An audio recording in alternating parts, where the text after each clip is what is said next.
hope I will find my English vocabulary. I'm much more comfortable with French, but I try my best.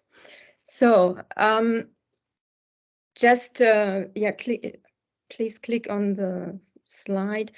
Yes, a second. So only to get a little introduction. So some figures about Germany recently, 2022. I think the most important, what we can see, that most of the advised persons are men, and but in between the women which get debt advice, there are a lot of single mothers. So 30.8% are single mothers which are seeking debt advice. Even if the proportion of total population is only 5.2%. That means that often children are affected also by over-indebtedness. And that's really, the next slide, please. That's really a huge problem, that children are affected by the financial situation of the parents or of single moms. At the moment, we have a huge discussion in Germany about child poverty. There are some measures which are put into account, but we are not so sure that it will really change the situation for the children. So the figures are not so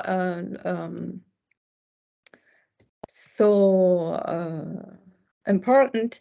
Something to say again is that during the rush hour of life, so between 25 and 40 years old, when people are raising children, creating their own household, are in employment, unemployment, marriage, but also divorce. These are the moments where over-indebtedness arises mostly. The next, please. So I will give you a short overview about the health condition of over-indebtors. So there is a study which was held last year or 2 years ago in North Rhine-Westphalia, which emphasizes that 58% of the participants in the study stated in a self-report that they felt moderately, too poorly, or very poorly in terms of health. Normal population estimated it was, or stated it was 28.5%. 59 or nearly 60% reported chronic diseases. The normal population, normal, you know what I mean, in 32%. And furthermore, 34% takes regularly medication of these which have stated their health conditions poorly. Okay, next slide. So to get an idea which illnesses we are talking about concerning over-indebted people, with 20% mental and behavioral disorders, and 20% endocrine, metabolic, nutritional disorders, and nearly 20% cardiovascular. If we take in account what we have heard in the morning from Stuart and also from Frederick, that's really important to put it into interdependency. And that's the next slide, please. To emphasize the interdependency between over-indebtedness, health problem, and social deprivation, or further later on social isolation. So as you can see in the diagram, there are health problems and diseases which leads to over-indebtedness.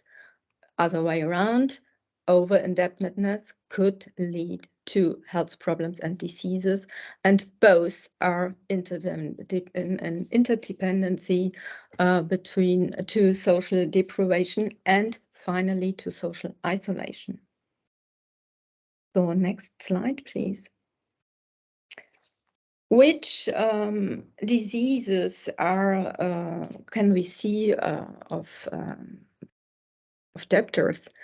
So first of all, as we have seen, 20% of them mentioned mental diseases. This is one of the most important, it's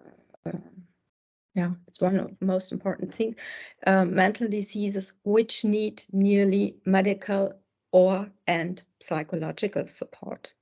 So what we know is depression, psychosis, schizophrenia, borderline syndrome, age-related diseases as Alzheimer or dementia, post-traumatic stress disorder, and substance-related and substance-free addictions. Next, please. So, to emphasize, I have the point of view as a social worker. In Germany, the debtors advice is multidisciplinary. So often there are lawyers or judicial persons who have a huge knowledge about laws, but also social workers. So, and that's what I will highlight here in this presentation. So, a part of the diseases which have to be detected by psychologists or also medical persons, we see syndromes, and that these are much more, these are harder to detect because they often have cross symptoms. That's what we see in the interviews, in the counseling. So what we see as a symptom is the inability to pay bills punctual. Later on in a further interview, perhaps we can see a kind of procrastination of all unpleasant tasks, or the inability to draw up a budget. So to help a household to make a budget for the month, what does the family or what I need for food, for the loan, etc. All these kinds of symptoms could be also, it could be seen as a kind of lack of character, I would say. But what we have to take in account also that it could be also a symptom of brain organic disorders. We are often talking about children who are diagnosed with attention deficit hyperactivity disorder, ADHD.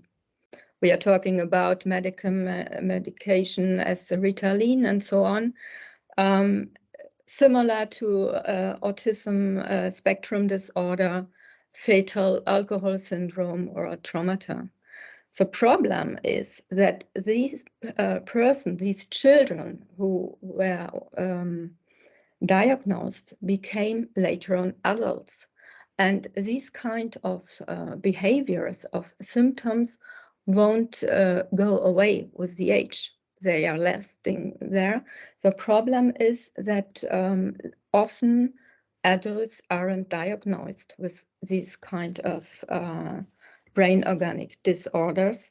In Germany, it's really a problem of a lack of specialists in adult diagnosis in this way. Concerning, just to give a new overview, concerning the fatal alcohol syndrome, it's possible that it's really that these persons are really in a position of underachievement in all their daily life, but often they are overestimated because in some cases or in some areas they are capable to deal their everyday life, but perhaps it's not the case it's not possible on the way of financial issues. Traumata. Usually we are thinking about traumata when we are thinking about the mental health status of refugees. There is a little bit automatic to think about traumatism. What we often not take in account is that domestic violence or all kind of violence, harassment, etc., could result into traumatism. And traumata, a single traumatic experience or even more led traces in the brain and lead to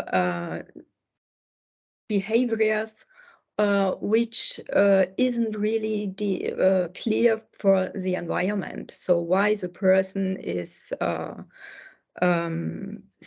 had such a great nervousness, is completely unmotivated or may make unmotivated movements, could drifting away during an interview, etc. So if we haven't enough knowledge about traumatism and the behavior which could go hand in hand with traumatisms, we won't understand our client. Next slide, please.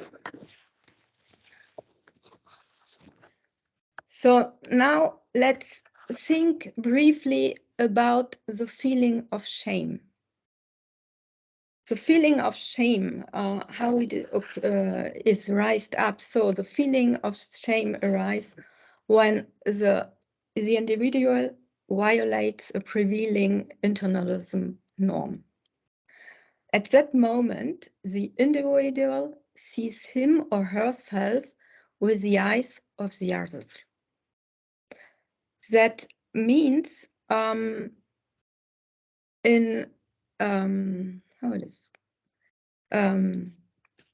together with the I'm lost, sorry. Other way around. The shame arises because we have internalized that debt has to be repaid.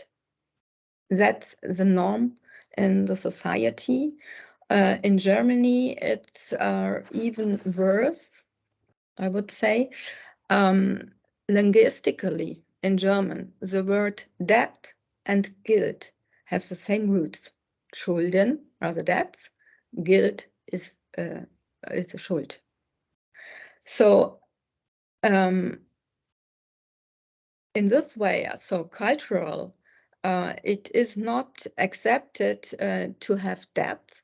Even more, it's not accepted to talk about money, not about salary or assets, even less about credits or debts. So if we think about the feeling of shame, we can understand more the consequences of over-indebtedness on the social, in the social area, the social consequences. So one of the consequences is social withdrawal. All these we have heard very well, or it was very well emphasized in the morning from Stuart, that the social withdrawal, the different stages, depends on the phase of over-indebtedness. What it means for us is, for the environment, is that there is a restriction of leisure activities like going to the cinema, to the theater, or even the after-work beer with colleagues is neglected, etc. There's a great fear arises of rejection by the environment if the over-indebtedness becomes known. There we are again, and the feeling of shame. There's also the threat of losing the job. And also for the children, their leisure activities are restricted, and that's even yeah, I would say it's worse because they are in their peer group and they are completely excluded if they can't join the class excursions or class trips. On the medical hand, it's really dangerous because there are restrictions, visits to the doctor and taking medication. Usually in Germany, you have to pay a co-payment. Often it's necessary. And also in the area of contraception, often there's a neglect of contraceptions, which leads to multiple abortions. So finally, the consequences is social isolation, which in turn leads to illnesses.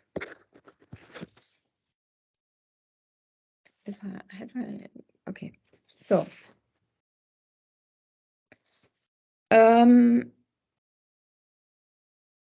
now the question is how debt advisor could deal with this complexity of life world and life situations. So I will present you now the diagnostic case understanding, which is the basis of all social work intervention. The approach is holistic. This means that every aspect of the life world or life situation has to be taken in account. So what you see here is now the classification. It begins with the classificatory diagnostics, which means what you know perhaps is the ICD key, the key of International Classification of Diseases and Related Health Problems, which is usually used to define medical diagnosis. The second step is a biography diagnosis, which is held by biography work. The aim of biography work is to understand the past from the present in order to shape the future. That means questions which we can ask are, for example, what went well in your life? What went wrong in the past? How did you deal with challenges up to now? Which resources did you use to solve a problem? How did you do it? The third thing is the life world diagnosis, which means that we have to examine how the person is situated in his or her living environment, what bonds exist, family bonds, friends, etc. Where is the person included? Where is the person excluded? And along the biopsychosocial coordinates, the stressors, the environment, the person, the resources, a diagnosis and an intervention planning can be developed. So the diagnostic case understanding is a circular process, as we have heard it in the morning too. So that needs constant feedback loops. So it's possible that the person arrives in the debt consular service and has a problem which occurs in this moment, and 3 weeks later it was solved, or there's another problem which raises up. So we have to make this feedback loop to a kind of evaluation to find out what is the next step now at this moment. As I emphasize, is always 1 + 1 is never 2 in social work. Doesn't work. The aim of the interventions is finally to enable to a more successful everyday life of the person.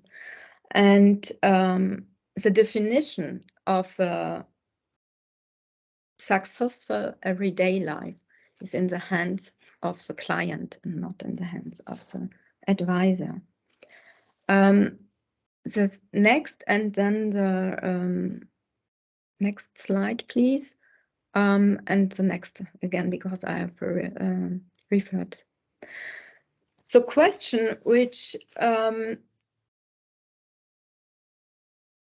so after getting an idea about a professional social diagnosis, now the question arises, what does it mean for the debt advisors? Which competences and knowledge need a debt counselor in this case? So obviously there is a competence to apply the law, especially the social law, to know which claims clients have.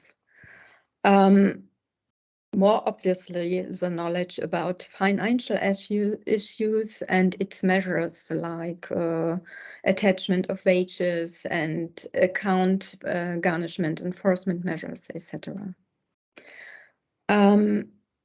As I've mentioned before, the knowledge about different behavioral symptoms and diseases and disabilities, and really important, the knowledge about effects of or impacts of social exclusion. And referral competence. That means that I know as a social worker, as a debt advisor, where I can refer the person in, with her problems, which are perhaps deeper than the over-indebtedness. So I had the social workers or the counselors need a huge knowledge about institutions and institutional structures. Yeah, in this case in Germany. The next, please. What about the personal competences? I emphasize here a kind of basic ethnographic approach. You know, ethnographics goes in the field and they make research, they do research, and they have, or they are accepting what they are seeing and they don't judge. I think that's the most important. We've heard it in the morning also. Counselors don't judge. And we have to provide a principle of strangeness between debt counselors and clients. And as a professional counselor, we have to deal with the understanding and the ambivalence of closeness and distance. We've heard it also in the morning. And we have to recognize the foreign characteristics of clients and their behavior and gradually making them understandable in the process of understanding others. But just a moment. So seeing ourselves as, seeing ourselves as learners, not to know as quickly as possible what the case is, what the needs is to be done, but rather making it difficult for themselves to understand. Next step would be, but that's really a huge step, is developing a trauma-sensitive attitude. So What does it mean? It means that we go through the assumption of good cause. Good cause means me as an outsider, I observe a behavior. I don't understand the behavior, but I accept it because I accept that this behavior has a purpose or fulfills a purpose for the person. So I have to deal with this strangeness, and I have to accept it. Next, please.